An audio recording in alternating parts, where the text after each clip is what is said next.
কুলতলি কাণ্ডের তদন্তে নেমে একের পর এক বিস্ফোরক তথ্য, বহু প্রশ্ন আর তার মধ্যেই চূড়ান্ত নাটক।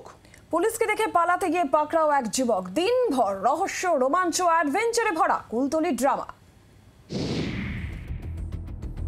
খাটের নিচে সুড়ঙ্গ, মুখে গ্রিলের দরজা, ইটের গাঁথনি দিয়ে পাকাপোক্ত বন্দোবস্ত, সুড়ঙ্গে হাঁটু জল, অন্য মুখ যুক্ত খালের সঙ্গে। সুড়ঙ্গের ভিতরটা গিয়ে দেখে আসি, আসুন। নিচটা পুরোটাই ঢালাই করা, কিন্তু যেহেতু জল সেই কারণে কিন্তু এই নিচের অংশটা বেশ স্লিপারি হয়ে রয়েছে। উপরটা দেখতেই পাচ্ছেন ঢালাই করা। এই সেই জানলা, যে জানলা দিয়ে অনায়াসে আসা যায়, এবং দেখতেই পাচ্ছেন যে বেডরুম, এই যে ফাঁকা অংশটা এর উপরেই ঠিক খাট ছিল, এবং সেই খাট কালকে পুলিশ তুলে এই সুড়ঙ্গের সন্ধান পায়। এ যেন কেঁচো খুঁড়তে কিং কোবরা, জালিয়াতির পান্ডাকে ধরতে গিয়ে সুড়ঙ্গের হদিশ। সেই সুড়ঙ্গ ঘিরেই বাড়ছে রহস্য, উঠছে একের পর এক প্রশ্ন। সুড়ঙ্গ দিয়েই কি পগার পার সাদ্দাম?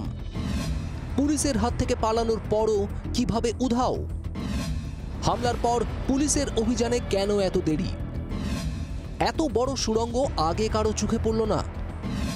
শুধুই কি পালানোর জন্য সুড়ঙ্গ? সুড়ঙ্গ দিয়ে কি চোরা চালানো চলতো? একটা সুড়ঙ্গ ডেফিনেটলি পাওয়া গেছে, ওটাকে আমরা দেখছি কি জন্য। Let's not sensationalise it, also let's not ছোট করেও দেখার দরকার নেই। আমরা এটাকে ঠিকভাবে কি জিনিসে হচ্ছিল, we will find this out. ডিজির বার্তার পরেই অ্যাকশনে পুলিশ, অভিযানে গিয়ে আরও এক প্রস্ত নাটক, রীতিমতো ফিল্মি কায়দায় ধাওয়া।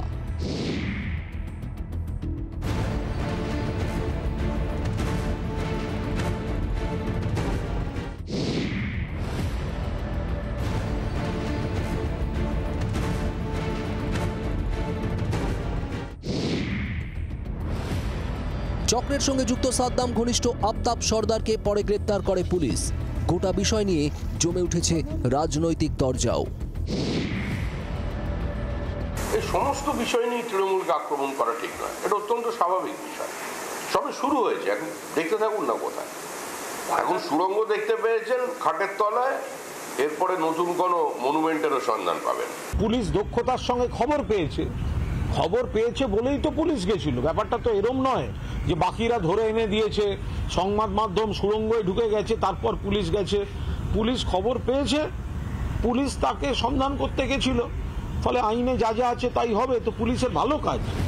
এই তরজা সুড়ঙ্গ নিয়ে নানা রহস্য, সম্ভাবনা, জল্পনার মধ্যেও একটাই প্রশ্ন, কোথায় সাদ্দাম? কোথায় বাকি কিংপিনরা? সাদ্দাম এবং শহীদুলের সন্ধানে তল্লাশি চালাচ্ছে কুলতলি থানার পুলিশ। বিভিন্ন জায়গায় বিভিন্নভাবে তল্লাশি অভিযান চালানো হচ্ছে, যদিও এখনও পর্যন্ত এই ঘটনায় তাদের কোনো সন্ধান কুলতলি থানার পুলিশ পায়নি। কুলতলি থেকে ক্যামেরায় চন্দনের সঙ্গে তথাগত চক্রবর্তী, জি24 ঘন্টা। বাংলার আওয়াজ, বাঙালির আবেগ, জি24 ঘন্টা।